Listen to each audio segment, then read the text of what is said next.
It's very good to be back with you. خیلی خوشحالم که دوباره در کنارتون هستم. I have been coming about once a month for a very long time now. تقریبا یه مدتیه که هر ماه یه باری رو میام پیشتون. And so for some of you, I have seen you often.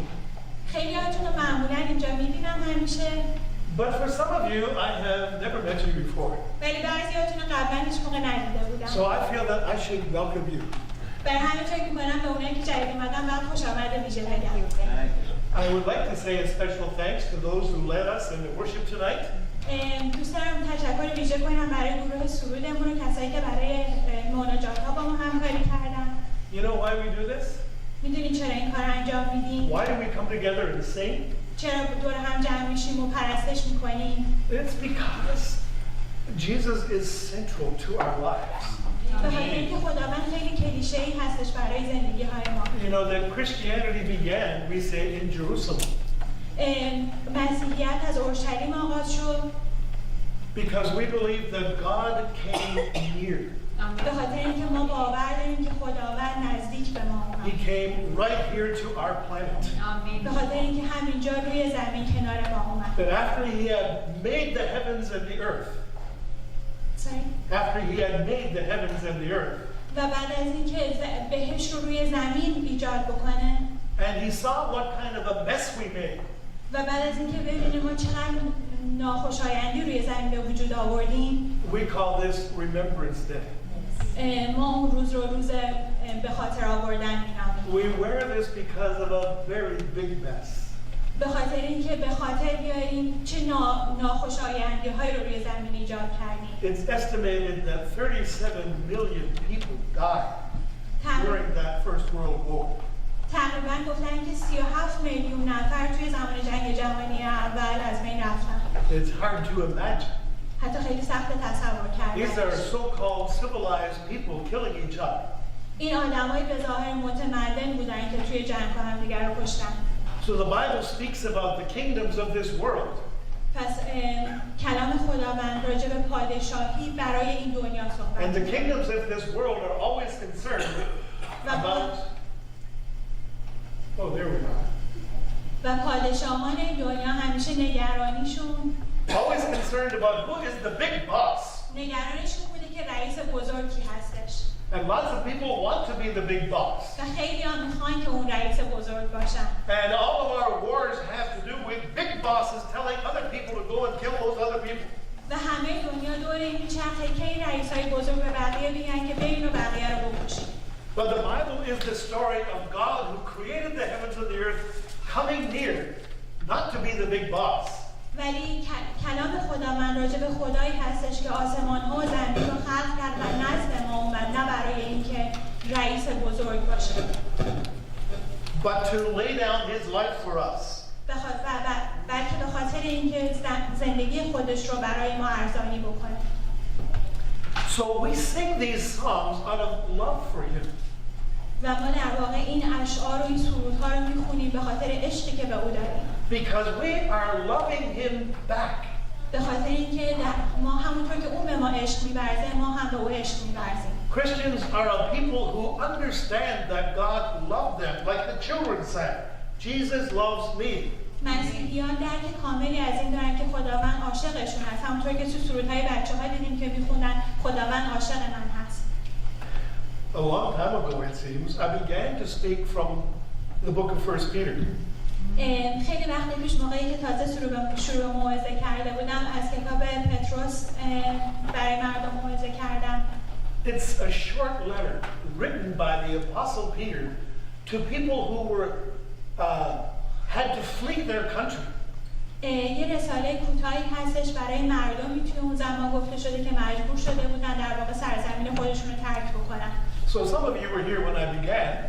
خیلیاتون موقعی که من تازه با کلیسا شروع به همکاری کردم اینجا بودید. But many of you were not. و خیلیاتون هم نبودید.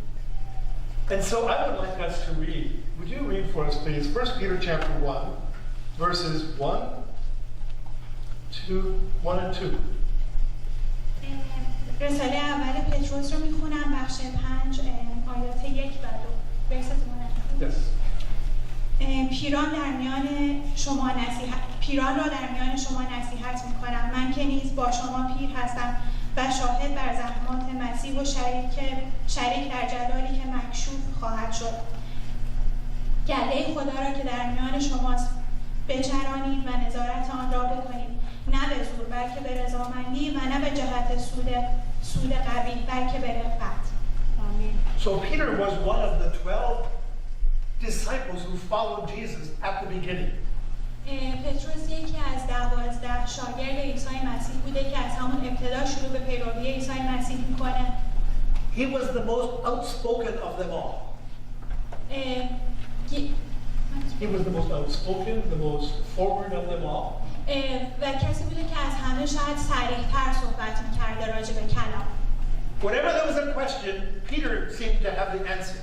هر موقع کسی سوالی داشته معمولاً پتروس یه جوابی براش داشته. You know anybody like that? جالب براتون نیست؟ The first person to speak? اولین آیه‌ای که بیان میکنه If I were to ask you a question tonight, اگه ازتون یه سوال میپرسیدم امشب، some of you would say, "Oh, I'm not going to answer that." بعضیاتون شاید بگی اوه من جواب خاصی برای این سوال ندارم. But the Peter-like people would speak up. ولی پتروس یکی از اون آدمایی بوده که حتما جواب پاسخگو بوده. He also made some very serious mistakes. اشتباهاتی هم کرده. He is the one who betrayed the Lord. He said, "No, I don't even know him."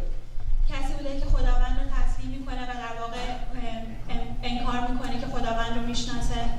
So that when Jesus was about to be crucified, وقتی که خداوند نزدیک بوده که روی صلیب بره، Peter had said, "I will be right there with you. خداوند میگه که I will be right there with you." میگه که من در واقع تو رو همراهی میکنم بر بالای صلیب. But when the danger was real, ولی موقعی که دیگه واقعا نزدیک شده بوده به صلیب کشیده شدن، I don't even know him. اون موقع است که پتروس میگه حتی تو رو نمیشناسم. I never heard of him. هیچ موقع چیزی نشیدم ازت. And now Peter is an old man. ولی الان دیگه پتروس به سن پیری رسیده. He has learned a lot. و تجربه و آموزه‌های زیادی داره. And now he's writing a letter to these persecuted followers of Jesus. و در واقع یک نامه داره می‌نویسه به کسایی که نزدیک هستن محکوم بشن و پیروان اون زمان عیسی مسیح هستن. They were spread all over what is now called Turkey. از سرزمین خودشون رونده شده بودن و به ترکیه الان کنونی رونده شده بودن. And he said, "You are considered scattered strangers and nobodies." میگه الان شماها غریب و ناشناس هستین. But I call you God's chosen people. ولی من شماها رو مرقوم برگزیده خداوند می‌نامم. As far as the world is concerned, they were nobody. اونقدری که شاید دنیای اون زمان تعیینشون می‌کرده آدمای خاصی نبودن، غریب بودن. But as far as God is concerned, they were His chosen people. ولی از دید خداوند قوم برگزیده بودن. And so he writes them this letter. بنابراین پتروس شروع می‌کنه به نوشتن این رساله. He said, although you are being persecuted and you're having to run for your lives, میگه با اینکه همتون از کشور خودتون رونده شدین و در واقع جونتون در خطر هست. he says in the first chapter you have a living hope. ولی شما یک امید زنده دارید. He says you are like God's holy priesthood. در واقع شما مثل امید زنده خداوند در زمین هستید. He talks to the husbands and to the wives. اون با زنها و شوهرها صحبت میکنه. And in chapter 4 he said, don't be surprised at the fiery trial that has come to you. میگه توی بخش 4 میگه از این آتشی که به سمتتون میادش در هراس نباشید. Because you are following in the steps of one who gave his life willingly. به خاطر اینکه شما جا پای قدم‌های شخصی میذارین که زندگیش رو برای شما داد. If he suffered and gave his life, don't be surprised that you also are called to suffer. اگر عیسی مسیح در زحمات بسیار افتاد و زندگیش رو برای شما داد، الان هم شگفت زده نباشید که شما هم در زحمات هستید. Now we come to the last chapter 5. و الان به در واقع بخش 5 میرسیم. And Peter is going to speak about leaders in the church. که پتروس در مورد رهبران کلیسا صحبت میکنه. The big bosses of the church. رئیس‌های بزرگ کلیسا. I remember when I was a young boy. به خاطر میارم وقتی که پسر جوان بودم. I was observing the people in the church. همینجوری نظاره میکردم آدم‌های مختلف کسی رو که توی کلیسا بودم And I thought to myself, و پیش خودم فکر کردم I wouldn't mind being an elder in the church someday. ممکنه که من یه موقعی یه آدم نسبتاً مسن‌تری بشم توی کلیسا. Why? چرا؟ Because from the vantage point of a boy, به خاطر اینکه از نقطه نظر یه پسر جوون they seem kind of like the big bosses. اونا به نظر میومد که رئیس بزرگ باشن توی کلیسا. As a boy, I had no idea what I was talking about. به عنوان یه پسر بچه کوچولو شاید هیچ موقع متوجه نمیشم راجع به چی صحبت میکنن. Maybe the big boss of the church looks more like this. شاید رئیس بزرگ توی کلیسا این مدلی با این ایستاد و صحبت میکرد. Maybe he looks like this. شاید مثل این خانم بوده. These are the famous last words of Peter. رساله اولی که میخونیم در واقع چند تا صحبت‌های آخر پولس رسول هستش. So would you read just the first part here? من آیه اول رو دوباره میخورم. پیران را در میان شما نصیحت میکنم. من که نیز با شما پیر هستم و شاهد بر زحمات مسیح و شریک در جلالی که مکشوف خواهد شد. Actually, read all of it. Continue there.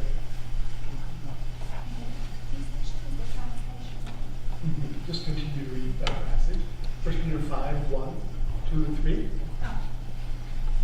گله خود را که در میان شماست بچرانید و نظارت آن را بکنید، نه به زور بلکه به رضامندی و نه به جهت سود قبیل بلکه به رغبت و نه چنان که بر قسمت‌های خود خداوندی بکنید بلکه به جهت گله نمونه باشید. And last, did you go all the way there? Yeah. You know, sheep and shepherds are a very common picture in the Bible. گوسفندان و شبانان خیلی تصویر متداولی هستش که در کلام خداوند استفاده میشه. I don't know whether you think of yourself as sheep tonight. نمیدونم شاید خودتون رو به عنوان گوسفندان تلقی بکنید یا نه. Are you all warm, woolly sheep اینطور فکر میکنید؟ with shepherds among you? و فکر بکنید که گوسفندان هستین و شبانانی میان خود دارید. But Peter writes to the elders among who are the shepherds of the flock. و پتروس مشخصاً برای پیرانی می‌نویسه که در واقع شبانان هستند در میان جوانان. Many of you are younger here tonight. خیلی از شمایی که امشب اینجا هستین جوان‌ترها هستین. So who are these elders, these shepherds? حالا می‌خوایم بدونیم این پیرانی که توی کلام خدا ازشون صحبت میشه چه کسایی هستن؟ They are older, wiser believers who are the shepherds of the congregation. در واقع اینا آدم‌های مسن‌تری هستن که خرد بیشتری دارن و رهبران و چوپانان برای اعضای کلیسا هستن. When I was a boy, I was watching the older people. وقتی یه پسر بچه کوچولو بودم همیشه نظاره‌گر این آدمای مسن‌تر بودم. And in the church where I grew up, در اون کلیسایی که بزرگ شدم. I noticed that the older men, when they spoke in the church, sometimes they had tears coming down their cheeks. متوجه شدم که پیران کلیسا وقتی صحبت میکنن گاهی اشک روی گونه‌هاشون میاد. And I remember when I was a teenager, و به خاطر میارم وقتی که تو سنهای 10 تا 15 سالگی بودم I went to a summer camp for Christian young people. به یک کمپ تابستونی رفتم که برای مسیحیان بود. And I asked one of the teachers there, و از یکی از معلمان اونجا سوال کردم. I said, why is it that some of the older people, when they express themselves, they are crying? از معلم سوال کردم قضیه چیه که بعضی موقع‌ها وقتی که شبانان مسن‌تر کلیسا صحبت میکنن اشک روی گونه‌شون میاد. Because I didn't normally see men cry. به خاطر اینکه خیلی نمی‌بینیم شاید آقایون گریه بکنن. But when these older men were speaking about Jesus and about their Christian life, I saw that they sometimes had tears. ولی وقتی مشایخ صحبت میکنن خیلی موقع‌ها می‌دیدیم که اشک از چشمشون جاری میشه. And you know what? He gave me the wrong answer. و میدونی چی شد؟ این معلمی که ازشون سوال کردن جواب نادرست بهشون میده. I know the right answer today. امروز من میدونم جواب درست چیه. He said to me, well, maybe they read the Gospels many times when they about when Jesus was being crucified. جوابی که بهشون میدن اون موقعی بوده که شاید این بزرگان کلام خداوند رو خیلی موقع‌ها خوندن، فقط اون قسمت‌هایی که راجبه به صلیب کشیده شدن عیسی مسیحه. And they were deeply touched by that. و خیلی محزون شدن با این قضیه. Now I'm sure that it's true that they did read those passages many times. مطمئن هستم که اون بزرگان خیلی چندین بار کلام رو خوندن. But that's not the reason for the tears. ولی علت اشک و گریه هاشون اون نبوده. It's because people who have been following Jesus for a long time. به خاطر این هستش که افرادی که پیرو عیسی مسیح هستن برای زمان طولانی They have gone through many difficult experiences. توی سختی‌ها و زحمت‌های بسیاری افتادن. They have seen disappointments. خیلی موقعا ناامید شدن. They sometimes wondered, why am I still following him? بعضی موقعا ممکنه پیش خودش فکر کنه با این اوضاع چرا همچنان من پیرو عیسی مسیح هستم؟ Because we have experienced many difficult things. به خاطر اینکه خیلی زحمت‌های بسیاری رو توی زندگی تجربه می‌کنیم. And sometimes they continue to follow even though it didn't at times seem worth it. خیلی موقع‌ها ولی همچنان به پیروی خودشون ادامه میدن، حتی با اینکه پیش خودشون یه لحظه ممکنه فکر می‌کنن شاید واقعا ارزشش رو نداشته باشه. But there was nowhere else to turn. There was nowhere else to turn. ولی هیچ راه دیگه‌ای هم شاید وجود نداشته. And they remember the words of the Apostle Peter. ولی توی اون موقع هستش که کلام پولس رسول رو به خاطر میارم. There was a time when many people were upset with Jesus. یه زمانی بوده که خیلی در واقع از دست خداوند ناراحت بودن، از دست عیسی They مسیح. didn't like what he was teaching. و اون چیزایی که بهشون آموزش داده میشد و دوست نداشتن. And some of them said, we have heard enough from him.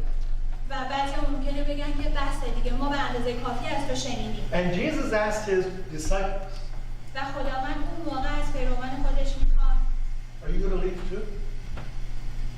Are you going to leave also? شما میخواین ترک بکنید؟ You know what they said? میدونین چی پاسخ گفتن؟ They said, where are we going to go?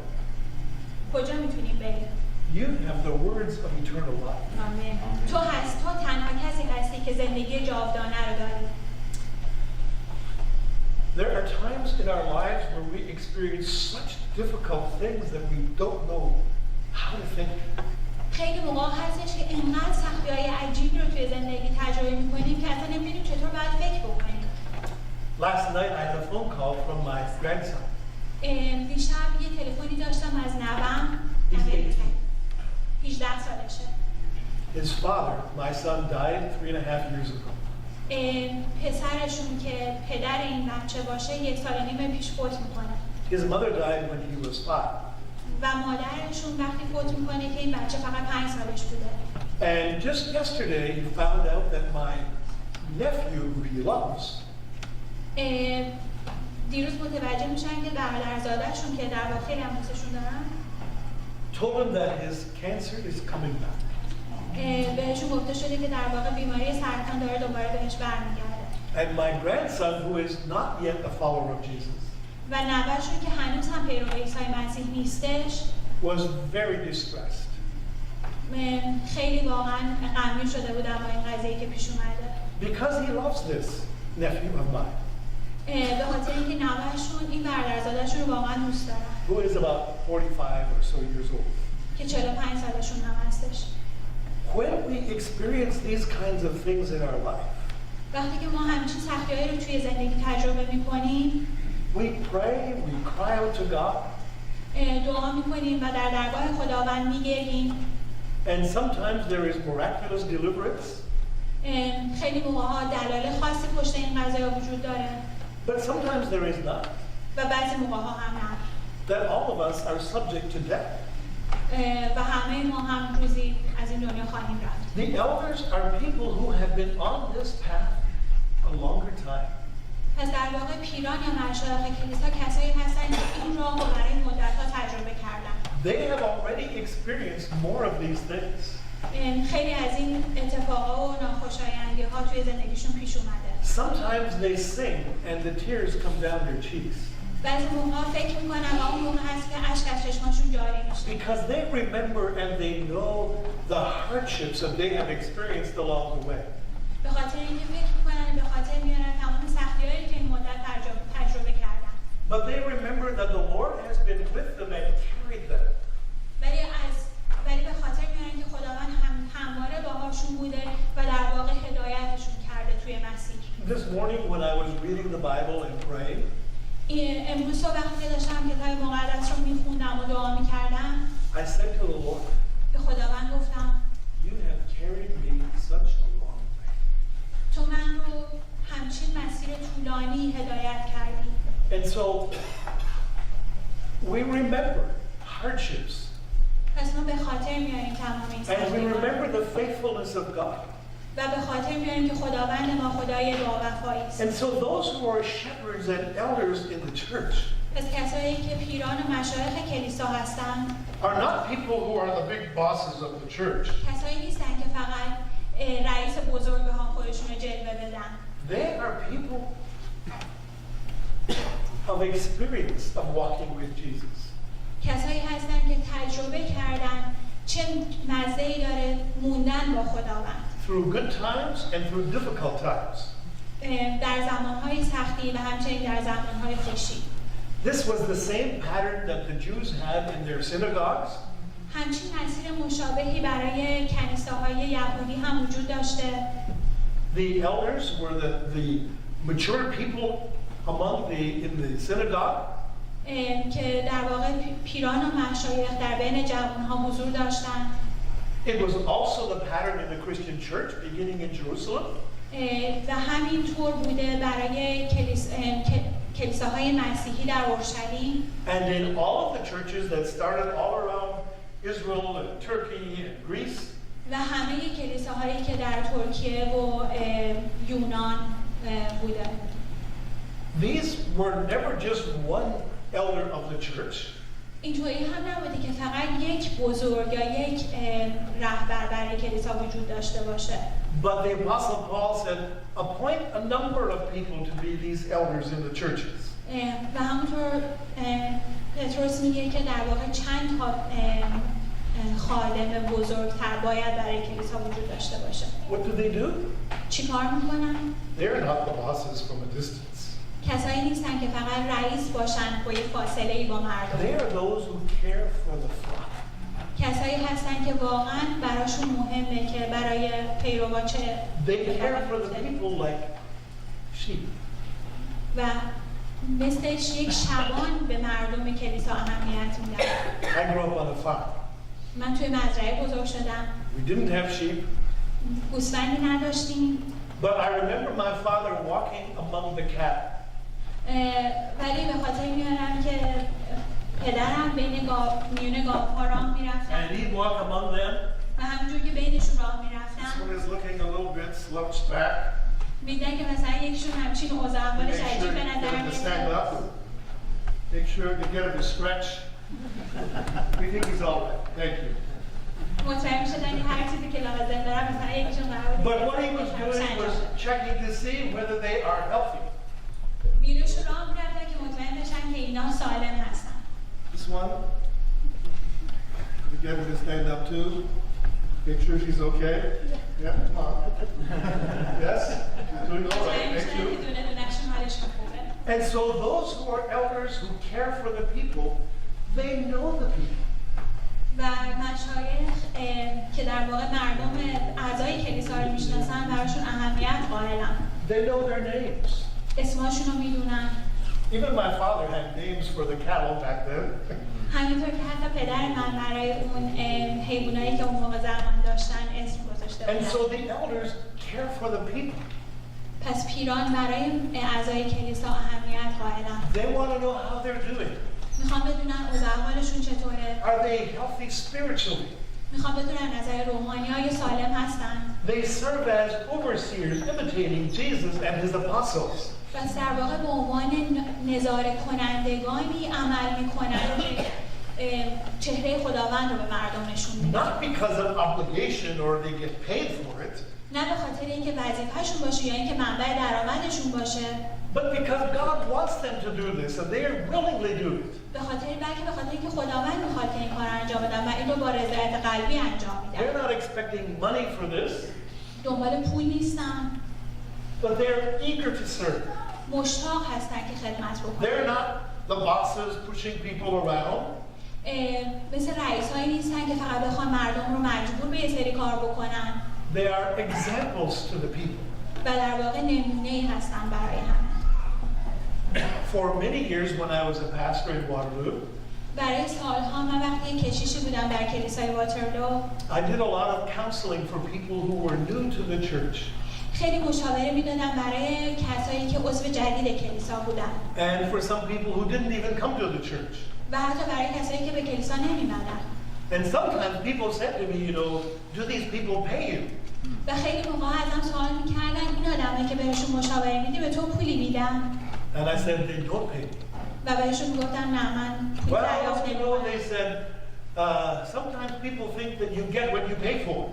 بعضی موقع مردم فکر می‌کنن که همون قدری که پول بدی آش می‌خوری. If you do it for nothing, they think it might be worth nothing. اگه که پولی ندی ممکنه یه چیزی هم دریافت کنی که ارزشی نداره. And I remember that there was a couple that came to me back then.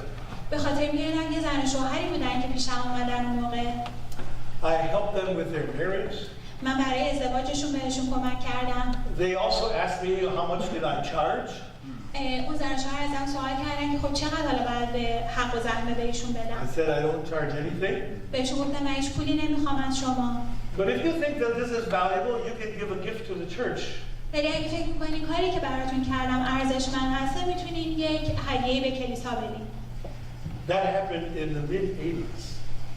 تو اوایل دهه 80 اتفاق افتاد. At the end of the year, در پایان سال this couple gave us a gift of $4,500. در پایان سال این زن و شوهر بهمون یه هدیه $45 دادن. $4,500 دادن. And they kept doing it every year for about 30 years. و به این کارشون برای سالها ادامه دادن. They paid for all the counseling I did for free for other people. و در واقع حق و زحمه تمام آدمایی که به صورت رایگان مشاوره گرفته بودن این زن و شوهر پرداخت کردن. Elders should not be doing what they do in order to get money. پس در واقع پیران مشایخ نباید کاری که انجام میدن برای پول باشه. They live to be examples to others. زندگی میکنن برای اینکه نمونه‌ای باشن برای دیگران. Do you understand? متوجه میشین؟ You have to realize that in other circles, the bosses have power. شاید ببینید توی مثال‌های دیگه توی جامعه همیشه رؤسا قدرت دارن. In the church, ولی در کلیسا the shepherds of the flock have authority. کشیش یا همون شبان کلیسا قدرت این رو داره که To the degree that they have served the people well. قدرتش برای این باشه که مردم رو به نیکویی خدمت بکنن. They don't have authority to be the bosses, قدرتشون برای این نیستش که رئیس باشن. but if they have served the people well, ولی اگه مردم رو به نیکویی خدمت people will بکنن love them. مردم عاشقشون خواهند. Not out of obligation, نه سر مجبور بودن but because they have been careful. بلکه به خاطر اینکه براشون اهمیت قائل بودن. That's how leadership should be working in the church. و اصولا رهبری توی کلیسا باید اینطور انجام بشه. Do you have any questions about this? سوالی در این مورد دارین؟ You understand what I'm saying? متوجه؟ Yes? Okay. But if you have questions, you can ask me afterwards as well. اگه سوالی داشته باشین میتونین بعد هم بپرسین. If you want more detail in the Bible about elders, you can go here to Acts 20 and to these 3 passages. اگه دوست دارین بیشتر بدونین راجع به رهبری در کلیسا میتونین به اعمال تیموتیان از تیتوس مراجعه بکنین. And what is their reward? حالا برای این خدماتی که انجام میدن چی دریافت میکنن؟ جایزه چی هست؟ Peter said that these shepherds will receive a crown of glory when Jesus returns. و در واقع جایزه یا مزد این خدمات تاج پادشاهی خداوند وقتی عیسی مسیح ظهور میکنه. They will be rewarded. پاداش داده خواهند شد خادمین مسیح.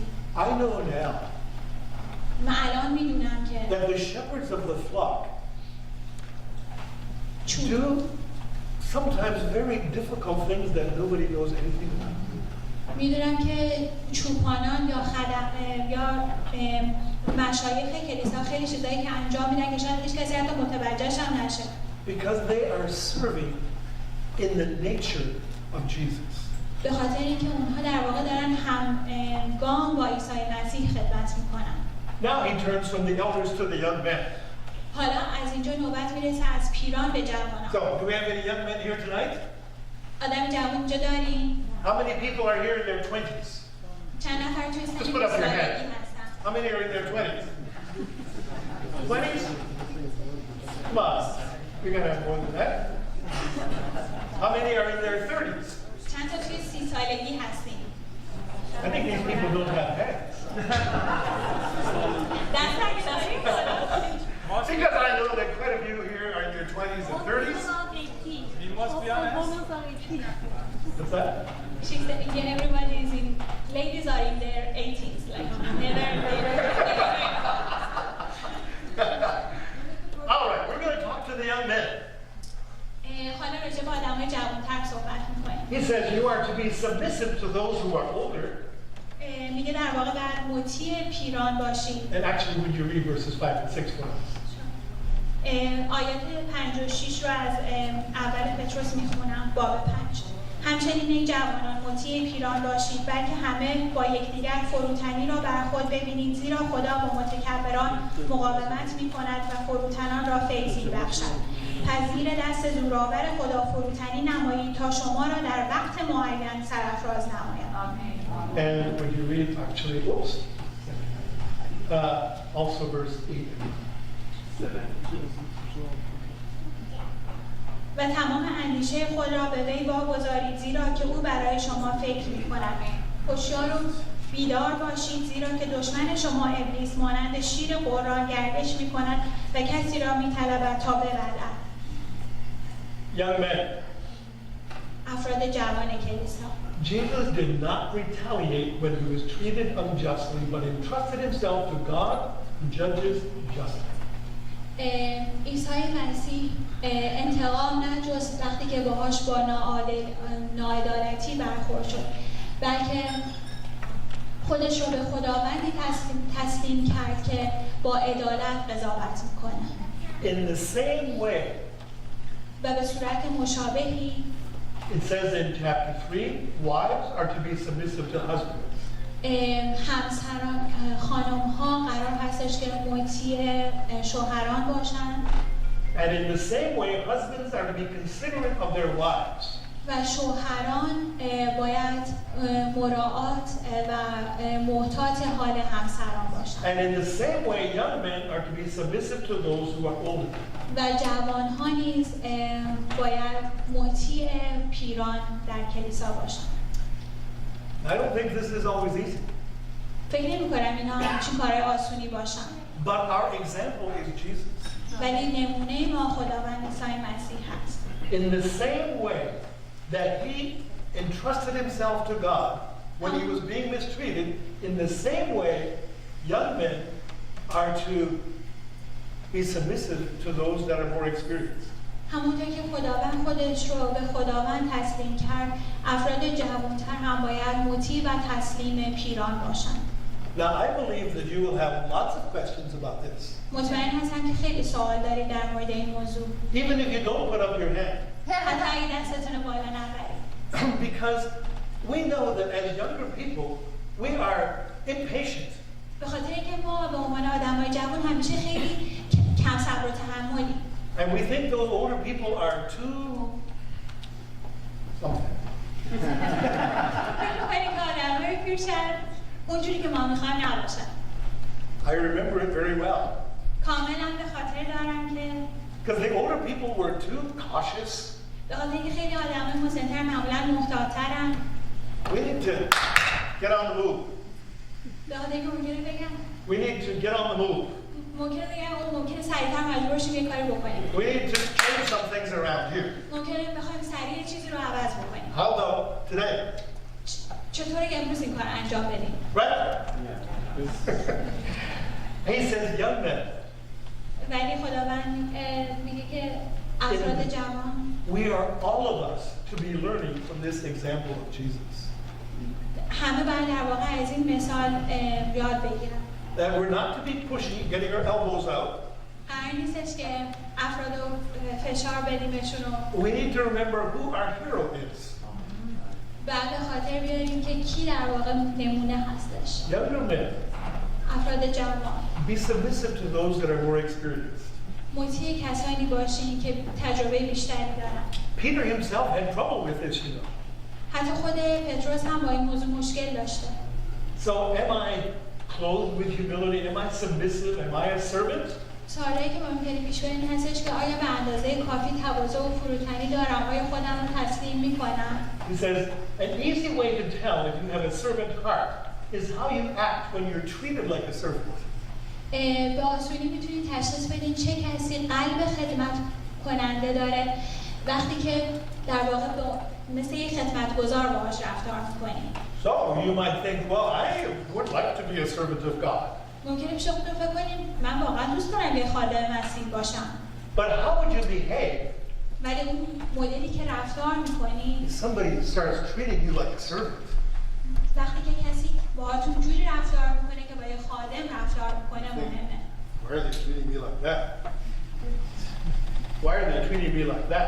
ممکنه از خودتون بپرسید چرا اینطوری داری با من برخورد میکنی؟ So you know you were just singing about how good it is to be a servant of God.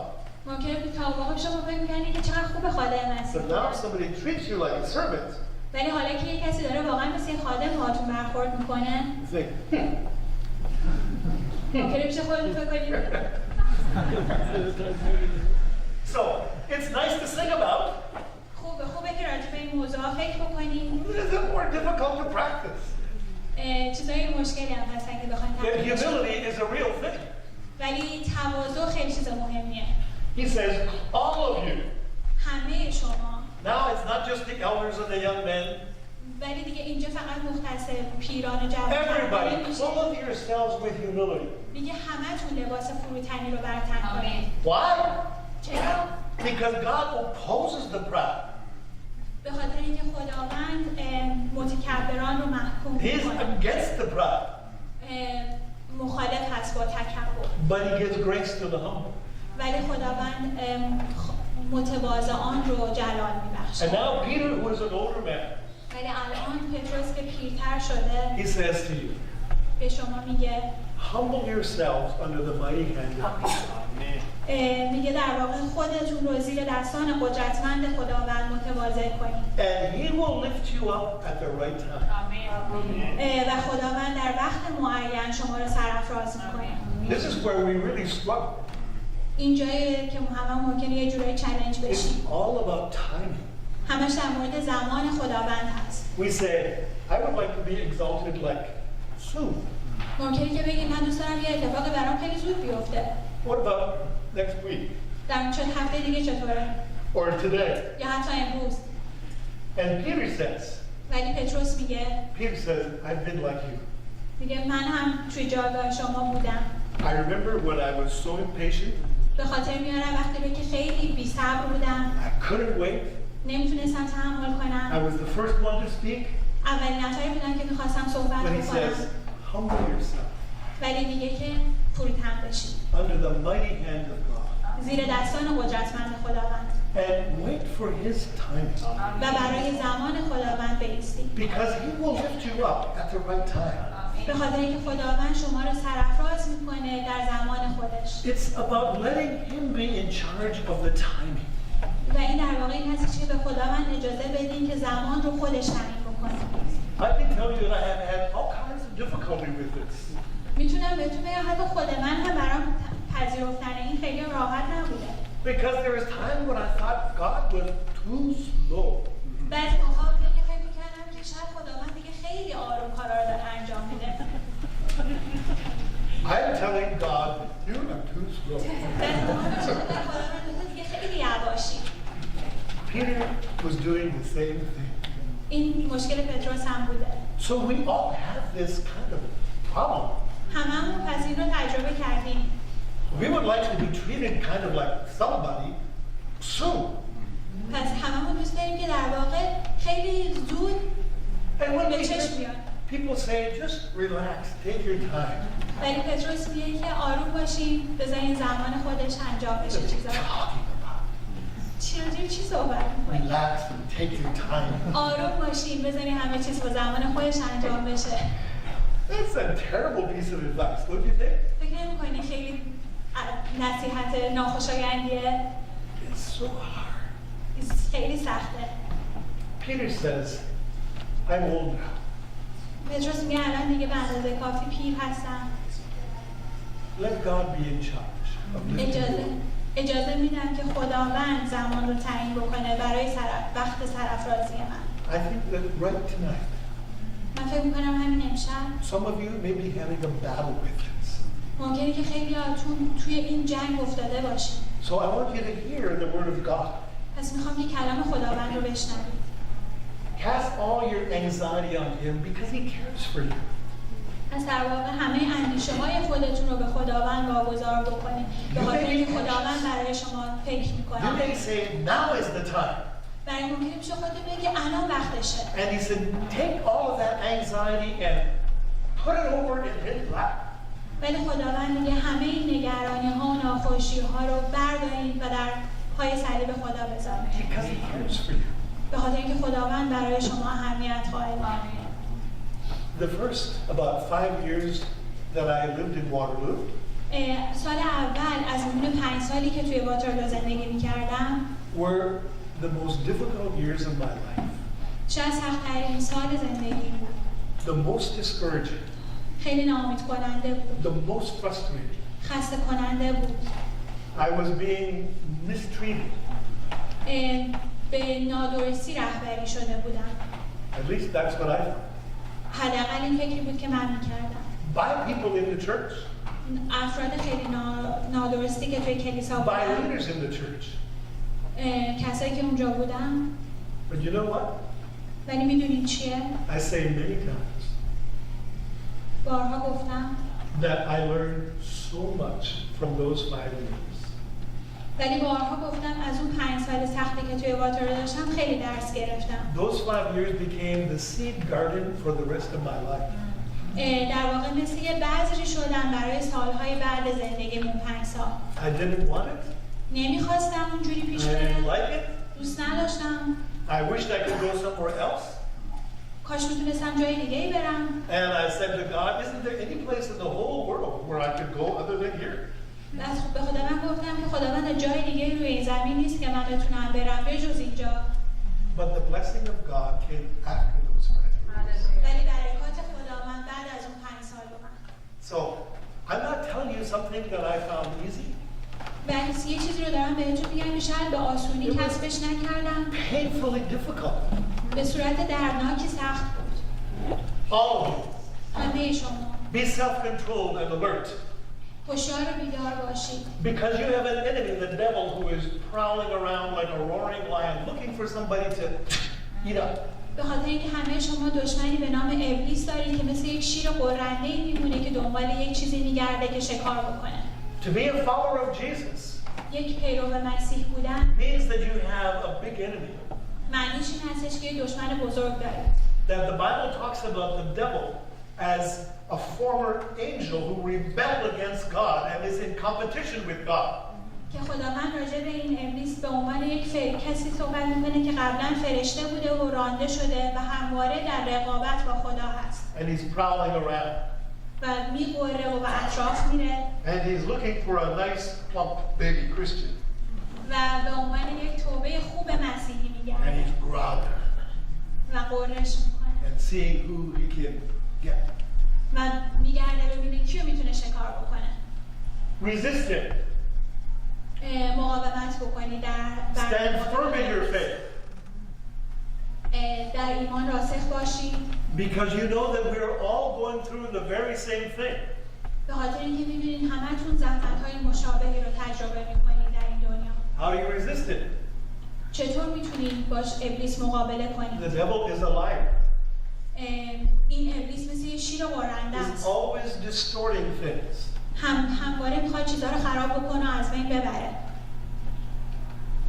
He will come to me with a lie that says, those older people are just trying to keep you down. ممکنه که اون ابلیس بیاد بهتون بگه که اون مشایخ کلیسا فقط دارن سعی میکنن حال تو رو ناخوش بکنن. They're not very good elders. خیلی هم آدمای خوبی شاید نباشن. We should get rid of them.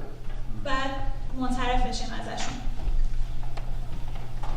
Or, یا you know, the Bible says that followers of Jesus should only marry other people who are followers of Jesus. در کلام خداوند هستش که پیروان مسیح بعد با سایر پیروان مسیح ازدواج بکنن. But you just met somebody who's not a follower of Jesus. ولی شما یه نفری رو ممکنه ملاقات بکنید که پیرو مسیح نیست. They are so nice. ولی خیلی انسان‌های خوبی هستند.